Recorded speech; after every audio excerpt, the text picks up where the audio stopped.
கொடுப்பதற்காக வருகின்றிருக்கிற உங்களால் தேர்ந்தெடுக்கப்பட்டிருக்கிற நாடாளுமன்ற உறுப்பினர், என் பாசத்திற்கும் அன்பிற்குரிய வெற்றி பெற்ற சட்டமன்ற உறுப்பினராக சரி, அவரை அடுத்த தடவை எங்கள் கிராமங்களுக்கு அழைத்து செல்கிற போது எங்கள் ஊருக்கு ஏன் வருகிறேன், இப்பொழுதுதானே உங்களை பார்க்கிறோம் என்று கேட்கக்கூடிய சூழ்நிலைகள்லாம் சில தொகுதியிலே இருந்தாலும் கூட இந்த தொகுதியிலே உறுத்தாக்கிக் கொள்ள கடமைப்பட்டிருக்கிறேன். திராவிட முன்னேற்ற கழகத்தின் சார்பில்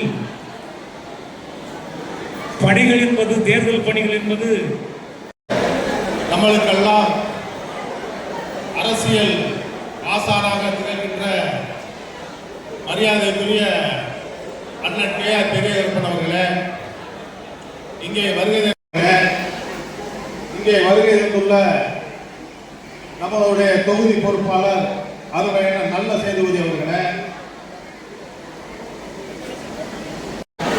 மதசார்பற்ற முற்போக்கு கூட்டணியுடைய செயல் வீரர் கூட்டத்திற்கு தலைமை பொறுப்பேற்று நடத்துவதற்காக நமது மாவட்டத்தில் நம்ம தொகுதியில 4 பேர் நிற்கிறாங்க. முதல்ல நம்மளுடைய சார்பாக மாங்குடி கைச்சனத்தில் நிற்கிறார். 2வது குக்கர் சனத்தில் ஒருத்தர் நிற்கிறார். 3வது புதுசா ஒரு கட்சி வந்திருக்கு, அது நிற்குது. 4வது சீமான் நிற்கிறார். 4 பேர் தான் நிற்கிறாங்க. சீமானுக்கு நம்ம ஊருக்கு சம்பந்தம் கிடையாது. சீமானுக்கு இந்த ஊர்ல சொந்த வீடு கிடையாது. சீமானுக்கு இந்த ஊர்ல ஓட்டு கிடையாது. எலெக்ஷனுக்கு வருவாரு, எலெக்ஷனுக்கு அப்புறம் காண போடுவார், அப்புறம் திருப்பி வரவே மாட்டார். போன எலெக்ஷன் சீமான் எங்க நின்னாரு? திருவெற்றியூர்ல நின்னாரு. திருவெற்றியூர்ல நின்றவரு ஓட்டு வாங்கி தோத்து போயிட்டார். எலெக்ஷன் முடிஞ்ச அப்புறம் திருவெற்றியூர் போனாரா? போவே இல்லை. அதே மாதிரிதான் எலெக்ஷன் சீசன் முடிஞ்ச அப்புறம் காரைக்குடி பக்கம் வரவே மாட்டார். நான் கூட எலெக்ஷன் நின்ன போன தடவை ஜெயிக்கும் போது எனக்கு எதிர்த்து அவங்க கட்சி சார்பா ஒரு பொண்ணு நின்றுச்சு. யார் பண்ணா? எனக்கு எழிலரசின்னு ஒரு பொண்ணு நின்றுச்சு. அந்த பொண்ணு வந்து எந்த ஊரு? அந்த பொண்ணு திருப்பி வந்துச்சா அந்த ஊருக்கு? உங்களை வந்து பார்த்துச்சா? நல்லது கெட்டது கேட்டுச்சா? இல்ல. அவ்வளவுதான். சீமான் கட்சி எப்பவுமே அப்படித்தான். எலெக்ஷன் போது ஒரு டூரிஸ்ட் மாதிரி வருவாங்க. எலெக்ஷனுக்கு அப்புறம் அந்த பக்கமே வரமாட்டாங்க. அவருக்கு இந்த ஊருக்கு சம்பந்தம் கிடையாது. பேசுறது வீரவாசனம் நிறைய இருக்கும். அவங்க எலெக்ஷனுக்கு அப்புறம் இந்த பக்கமே வரமாட்டாங்க. எலெக்ஷன்ல ஜெயிச்சாலும் தோத்தாலும் உங்களோட நிற்பவர், தேர்தலுக்காக மட்டும் உங்களோட வராதவர், உங்களோட நிற்பவர் நம்மளுடைய வேட்பாளர் மாங்குடி, அவருக்கு கைச்சேரத்தில் போடுங்க. சீமான் வந்தாங்கன்னா நல்லா செட்டிநாடு சாப்பாடு போட்டு பிள்ளையார்பட்டிக்கு அனுப்பிச்சு விபூதியை போட்டு திருப்பி அனுப்பிடுவோம். நல்லா நம்மளோட விருந்தோம்பலை பண்ணுவோம். நம்ம ஊருக்கு அவருக்கு சம்பந்தமே கிடையாது. அவரை பார்க்கணும்னா கூட நீங்க ஹோட்டல்ல தான் போய் பார்க்கணும். அவருக்கு வீடு கிடையாது, இந்த ஹோட்டல் லிஸ்ட்ல அவர் பேர் கிடையாது. இந்த ஊருக்கு அவருக்கு சம்பந்தம் கிடையாது. நம்மளோட விருந்தோம்பல் மாதிரி வந்தவரை நல்லா திருப்பி அனுப்புறது நம்மளுடைய வேலை. அதுக்கப்புறம் வேற நிக்கிறா, புதுசா ஒரு நடிகர் ஒரு கட்சி ஆரம்பிச்சிருக்காரு. அவர் கட்சியில் ஒரு வேட்பாளர் நிற்கிறார், ஒரு டாக்டர் நிற்கிறான்னு சொன்னாங்க. அந்த டாக்டரு முழு நேரமா ரீல்ஸ் போடுறாரு. அவருக்கு பேரே டாக்டர் ரீல்ஸ் வச்சிருக்கேன். என்ன பார்த்தாலும் ரீல்ஸ்.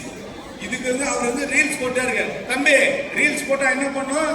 லைக் போடலாம். ஓட்டு போட முடியுமா? ஓட்டு போட முடியாது. ரீல்ஸை பார்த்தா லைக் பண்ணு, ஓட்டு போடணும்னா மாங்குடிக்கு கைச்சல் வெளியில இருக்கு. எல்லாரும் பின்னாடி சிரிக்கிற பொம்பளை எல்லாரும் எனக்கு நல்லா தெரியும். எல்லாம் இன்ஸ்டாகிராம் அக்கௌண்ட் வச்சிருக்கீங்க, எனக்கு நல்லா தெரியும். எல்லாம் இன்ஸ்டாகிராம்ல பாக்குறீங்கன்னு எனக்கு நல்லா தெரியும். அந்த இன்ஸ்டாகிராம் அக்கௌண்ட் பிரைவேட் அக்கௌண்ட் எனக்கு நல்லா தெரியும். ரீல்ஸ் பார்த்தா லைக் போடு, ஓட்டு போட்டோம்னா மாங்குடிக்கு கைச்சரத்துல போடு. இது ஒன்றும் சந்தேகம் வேண்டாம். ரீல்ஸ் டாக்டருக்கு என்னமோ பவுன்சர்லாம் இருக்காங்கன்னா, ஆடம்பரமா 3 வண்டியில வராங்க, வாக்கி டாக்கியில வச்சிருக்காங்க. நமக்கு எளிமையான சட்டமன்ற உறுப்பினர் வேணுமா, இல்ல இந்த மாதிரி போலி பந்தா செய்யற டாக்டர் ரீல்ஸ் வேணுமா? நீங்க முடிவு பண்ணீங்க. எளிமையானவர் வேணும், உங்க கூப்பிட்ட குரல் கோடி வரவர் வேண்டும்னா நீங்க வாக்களிக்க வேண்டிய வேட்பாளர் மாங்குடி அவர்கள். அவருக்கு கைச்சின்னத்துல வாக்களிங்க. அதுக்கப்புறம் ஒருத்தர் குக்கர் சின்னத்துல நிக்கிறாரு. திருப்பி 2 தடவை நின்று தோத்து போயிருக்காரு. 3வது நிக்கிறாரு. இன்னைக்கு நான் சொல்றேன், அடிச்சு சொல்றேன், ஆழமா சொல்றேன், சிந்திச்சு சொல்றேன். இந்த எலெக்ஷனுக்கு அப்புறம் இந்த குக்கர் கட்சியே இருக்காது. பிஜேபி கூட எந்த கட்சி கூட்டணி வச்சாலும் அந்த கட்சியை கடிச்சு குதறி சாப்பிடுவாங்க. அதை வந்து சுவாகா பண்ணிடுவாங்க. அடுத்த எலெக்ஷன்ல குக்கரே இருக்காது. குக்கர் வந்து தாமரையா மாறிடும். என்னுடைய ஃப்ரெண்டு தான் தினகரன் அவர்கள், எனக்கு ரொம்ப வேண்டியவர், எனக்கு ஃப்ரெண்டு. அவர்கிட்ட சொல்றேன், கடைசி தடவையா உங்க சின்னத்துல நிக்கிறீங்க. அடுத்த தடவை உங்க கட்சியும் இருக்காது, உங்க சின்னமும் இருக்காது. பிஜேபி உங்களை சாவா பண்ணணும். பிஜேபி தமிழ்நாட்டுக்கு வந்துச்சுன்னா நமக்கு நல்லது கிடையாது. இந்தியை திணிப்பாங்க, அவங்க நமக்கு வேண்டாத விஷயத்தை கொடுத்துவாங்க. நம்மளோட கலாச்சாரம் அவங்களுக்கு புரியாது. அவங்களுக்கு வேண்டிய ஆபீஸ்ல போடுவாங்க. எல்லாமே மறைமுகமா அவங்க ஆட்சி நடக்கும். தமிழ்நாட்டுக்கும் பிஜேபிக்கும் ஒத்தே வராது. ஆனா இன்னைக்கு அந்த அதிமுக முன்னாடி மாதிரி இல்ல. முன்னாடி அதிமுக கூட போய் யாராவது கூட்டணி வைக்கணும்னா டெல்லியில இருந்து வந்து அதிமுக ஆபீஸ்ல போய் பேசுவாங்க, இல்லைன்னா ஜெயலலிதா வீட்டுல போய் பேசுவாங்க. இன்னைக்கு அதிமுக கட்சிக்குள்ள பஞ்சாயத்து நடந்தா கூட டெல்லிக்கு போய் தான் அந்த பஞ்சாயத்து பண்றாங்க. அந்த கட்சிக்கு சுயமரியாதையும் கிடையாது, தன்னிச்சையா செயல்படுகின்ற திறனும் கிடையாது. அதனால அந்த கட்சியை ஒதுக்கிவிட வேண்டும். அந்த குக்கர் இந்த எலெக்ஷனுக்கு அப்புறம் வரவே வராது. அந்த குக்கர் இந்த எலெக்ஷனுக்கு அப்புறம் தாமரையா மாறிடும். அதனால குக்கரை ஒதுக்கிவிட்டு நீங்கள் வாக்களிக்க வேண்டிய சின்னம் கை சின்னம் மாங்குடி. தெளிவா இருக்கீங்களா? வெளியூர்ல சீமானுக்கு நல்ல சாப்பாடு போட்டு பிள்ளையார் வீட்டுக்கு அனுப்பி விபூதியை போட்டு ஊருக்கு அனுப்பிடுவோம். ஏன்னா அவங்க இங்க வீடு இல்லை, அவங்க வீட்டுக்கு அனுப்பிடுவோம். டாக்டர் ரீல்ஸுக்கு லைக் போடுவோம், ஓட்டு வந்து மாங்குடிக்கு போடுவோம். கரெக்டா தம்பி? ரீல்ஸுக்கு லைக், ஓட்டு மாங்குடிக்கு, அதை மறந்துடாதீங்க. மூணாவது குக்கர் தாமரையா மாறிடும். அதனால அது நமக்கு வேண்டாம், அதை நிராகரிச்சுட்டு கைச்சினத்துக்கு போடும். அடுத்த கேள்வி, யார் தமிழ்நாட்டுக்கு முதல்வர் ஆகும்? நமக்கு சீட்டே ஜெயிக்காத சீமானுக்கு வாய்ப்பே கிடையாது. அவர் பாட்டும் டிவியில வேணா தாராளமா பேசிட்டு போலாம் இல்லையா? ஒரு சீட்டு ஜெயிக்க போறதுல அதை வந்து நிராகரிச்சிடலாம். அடுத்தது புதுசா ஒரு கட்சி ஆரம்பிச்சிருக்காரு. அவர் எந்த விதமான அனுபவமும் கிடையாது. அவர் கட்சியில யார் இருக்கான்னு அவருக்கே தெரியாது, என்ன கொள்கை இருக்குன்னு அவங்களுக்கு தெரியாது, என்ன செய்ய போறாங்கன்னு தெரியாது. ஆனா வசனம் மட்டும் பேசுறாங்க. வசனத்தை பார்த்து கலந்துராத. இன்ஸ்டாகிராம் அக்கௌண்ட் உனதான் சொல்றேன், இந்த வசனத்தை பார்த்து இன்ஸ்டாகிராம் மட்டும் மறந்துடாத. அதெல்லாம் வேஸ்ட், அதெல்லாம் ஒதுக்கிடு. சினிமா வேற, நிஜ வாழ்க்கை வேற.